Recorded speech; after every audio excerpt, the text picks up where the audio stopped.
Hindi na lang sa bansa nag-ikot ang senatorial candidates, may ibang nagtungo rin abroad. Nakatutok si Rafi T.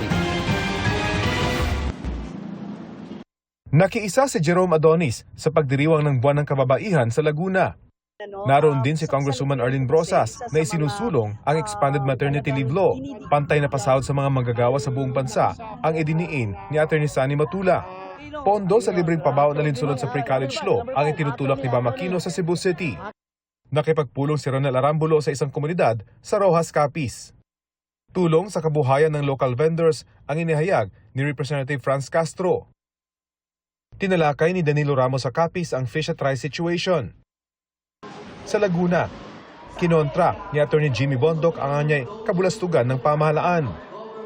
Pagpapaigting sa laban kontra droga ang isinulong ni Senator Bato de la Rosa. Si Senator Bongo binigyang diin ang halaga ng sports at edukasyon sa mga kabataan. Pagsugpo sa katiwalian at korupsyon ang tututukan ni Congressman Rodante Marcoleta.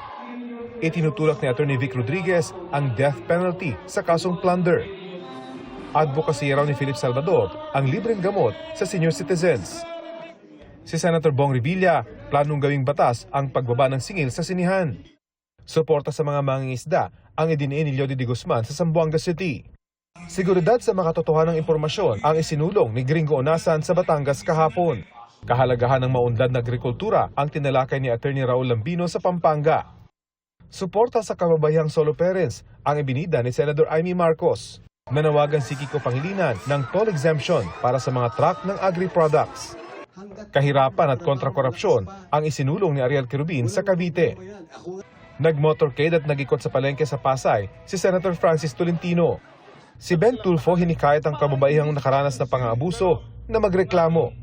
Si Congressman Erwin Tulfo isinusulong ang mas matibay na proteksyon sa OFWs. Proteksyon sa mga migranteng Pinoy ang inihayag ni Benher Abalos sa OFW sa Hong Kong.